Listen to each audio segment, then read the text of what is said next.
Psalm number 7, we already started Psalm number 7 in the last video, but I'll read through here quickly. Lord, my God, I take refuge in you. Save and deliver me from all who pursue me.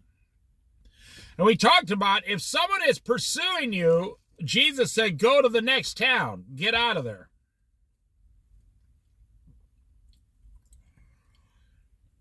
Or they will tear me apart like a lion and rip me to pieces with no one to rescue me. Lord my God, I have done this, and there is guilt on my hands. No, Lord my God, if I have done this, and there is guilt on my hands, if I have repaid my ally, A-L-L-Y, with evil, or without cause have robbed my foe,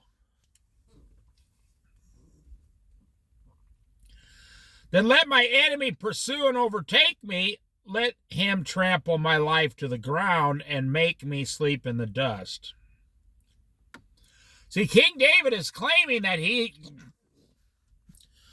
is innocent. King David is claiming his innocence here. Of course, none of us are innocent. We are all guilty and fallen short of the glory of God.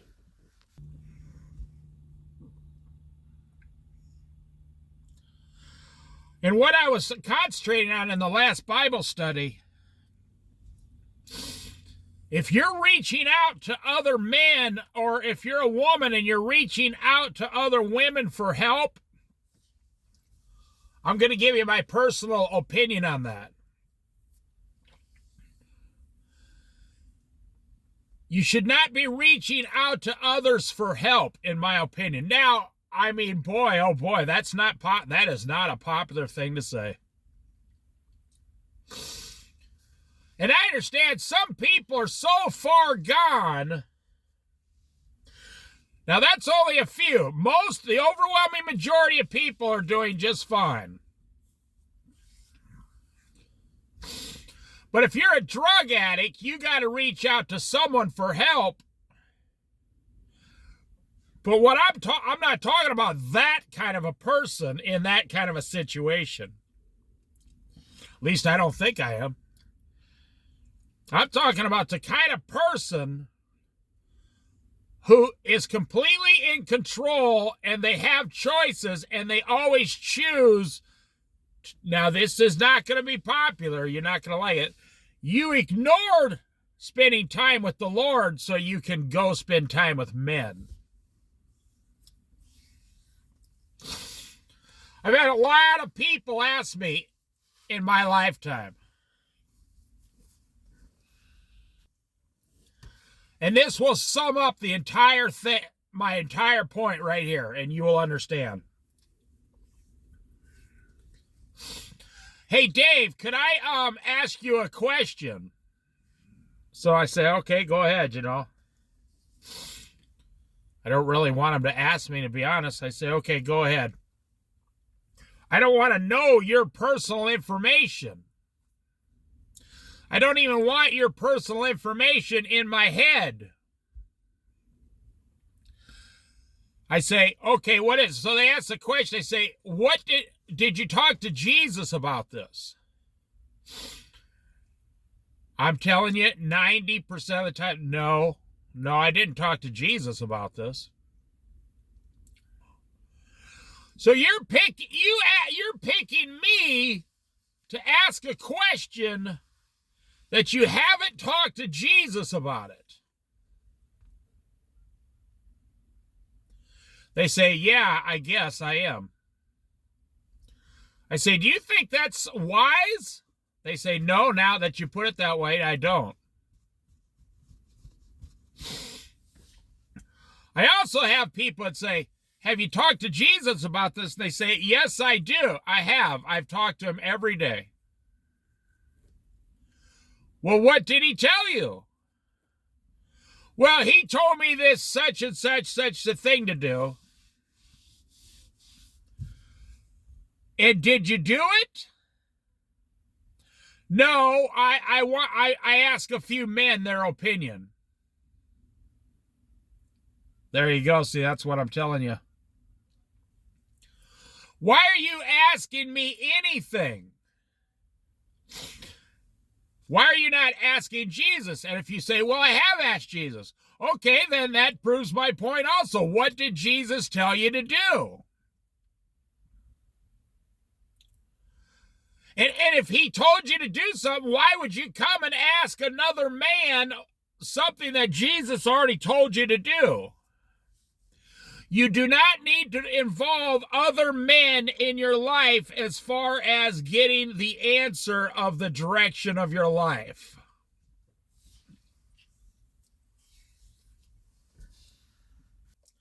Who is King David speaking to here? He immediately turns to the Lord God. He doesn't ask other men. He immediately goes to God on his knees and gets the answer he desires.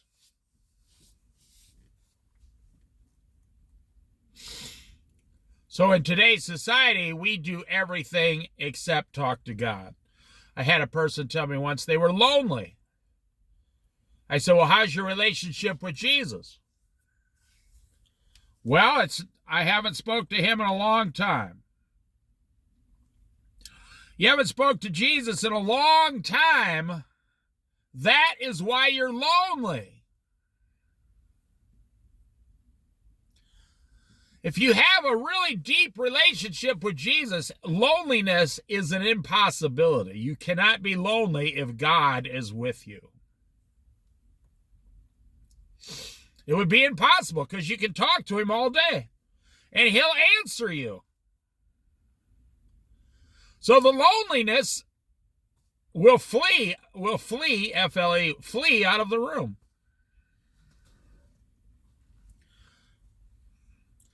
That's what I'm getting out of Psalm 7 here.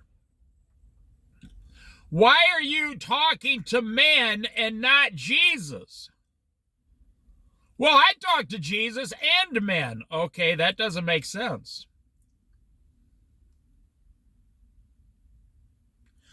Why would you get God's opinion and then a man's opinion? Had a guy tell me he has a pornography problem. Matter of fact, it's not just one guy. I've heard this by at least 10 people in the last 20 years. They have developed a huge problem with pornography. The more you look at it, the more addictive it becomes. I find it filthy. I can't even look at it. Seriously, I thought like, ugh. And I'm not saying that to sound righteous. Ever since I was a little kid, someone tried to shove a dirty magazine in my face once, and when I saw those pictures of those people, I thought, ugh. I was like, those people are naked. I've been blessed by God in this area. I don't find pornography, I find it gross, like I ate some bad food or something. It makes me sick to my stomach. That's my initial reaction when I look at it. It's like I'm looking at, cow poop on the ground or something. That's the way I've always been. But 90% of men like pornography. I'm one of the 10% that just don't. And about 55% of men today look at pornography regularly and are slowly developing some kind of an addiction to it. So, I've had people very close to me talk to me about this, but I've also had friends tell me about it.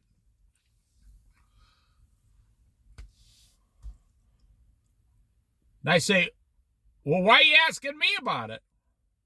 Well, because I know you don't look at it. Well, the reason I don't look at it is because of Jesus. Have you talked to Jesus about it? They say, yes. What did he say? He told me don't look at it. Okay, well, why are you asking me about it? I'm only going to repeat what Jesus said to you. Don't do it. Well, then I'm struggling. Well, then you might have to go to a pornography class, which I don't understand, a pornography addiction class where everybody sits there and talks about pornography.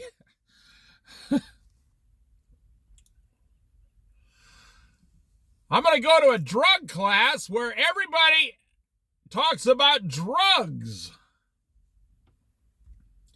I'm going to go to an alcohol class where all we do is talk about alcohol. You want to quit an addiction, go have someone chain you to a tree in the forest for a year. Of course, you'd be dead, but at least you wouldn't have an addiction anymore. You would have them chain you, until you get control of yourself. Get a hold of yourself, man. Don't let these last days completely destroy you. You're always playing the victim. Woe to me, woe to me. Oh, I do this, but I can't do that. I got this problem, but I can't stop. Oh my goodness. You are slowly being destroyed by the enemy, the devil. He is laughing at you.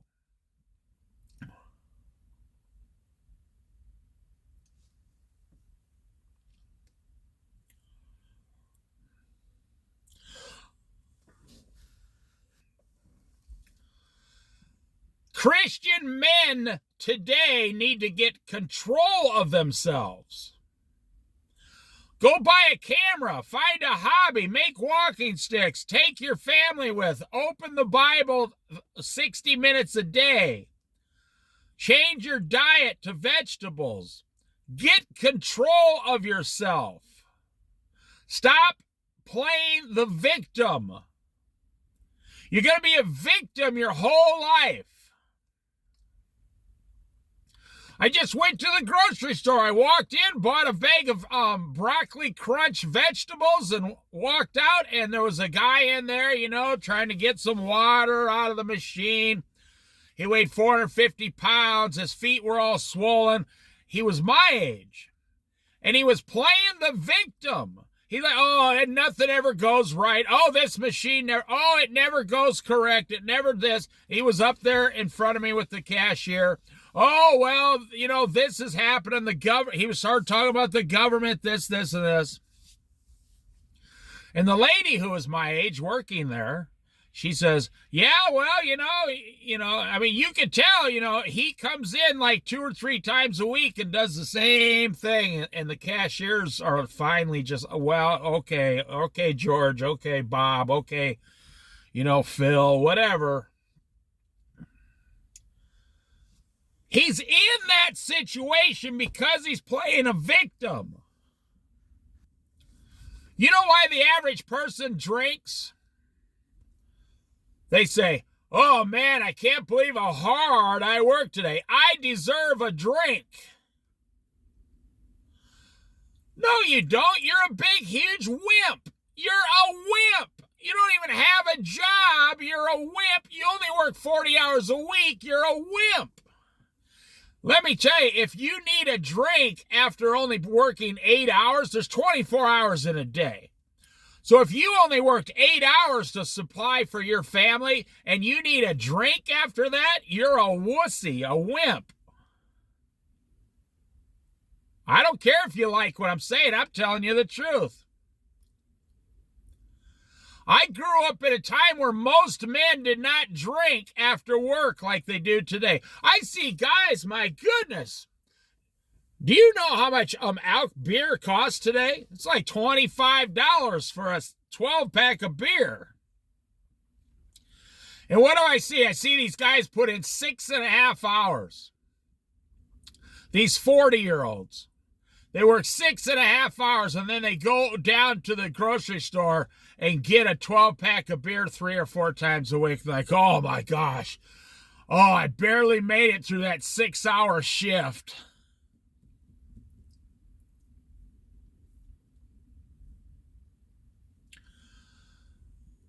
Well, here's the deal.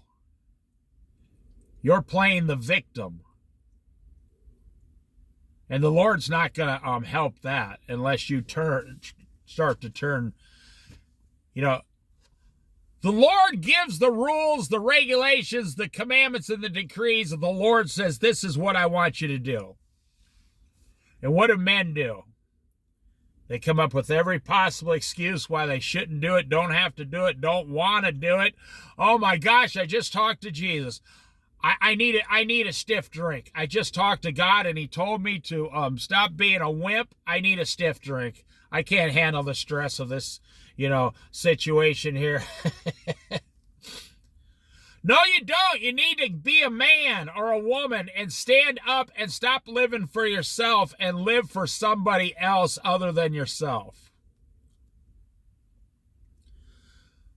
Right here, this is why God doesn't want me to be a minister or a preacher, because I'm a little too rough.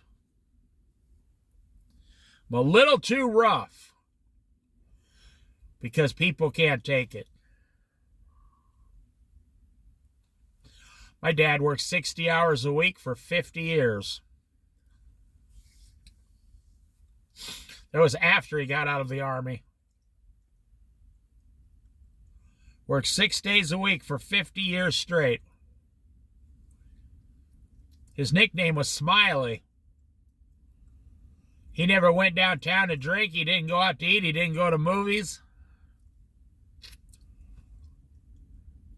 He didn't, none of this stuff. Didn't have cable TV. Somehow he survived.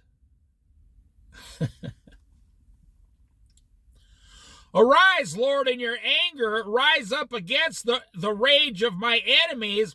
Awake, my God. Decree justice. Let the assembled peoples gather around you while you sit enthroned over them on high.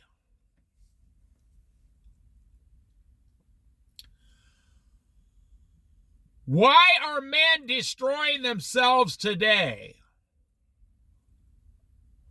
What are we fighting over in this world today? Low pay, high prices, high interest. We're fighting over houses. We're fighting over cars. You think the price of cars are high now? Wait till those tariffs kick in 2 weeks. Woo!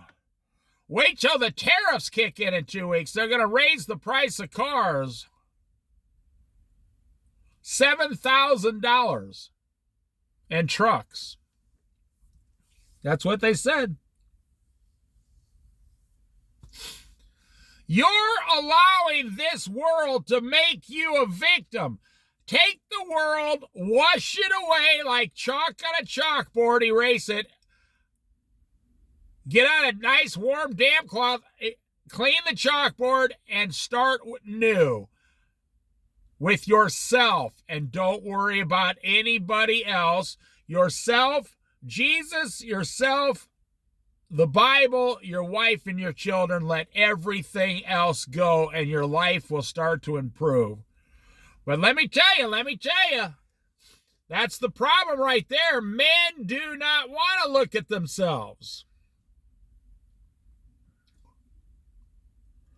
Men want to look at everybody else, or God, or the wife, or the girl over there, or the guy over there. Men don't want to look at themselves in the mirror because they're ashamed at what they see today.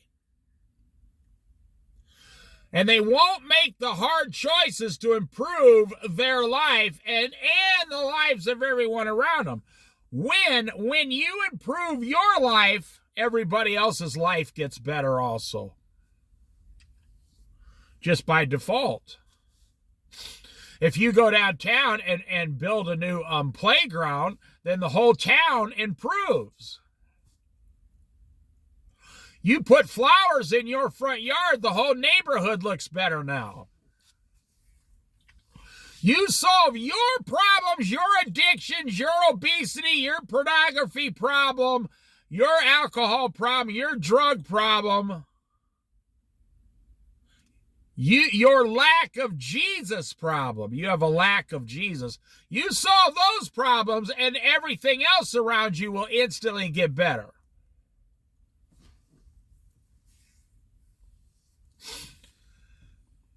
There's no magic to it. You just do whatever Jesus told you in the Bible.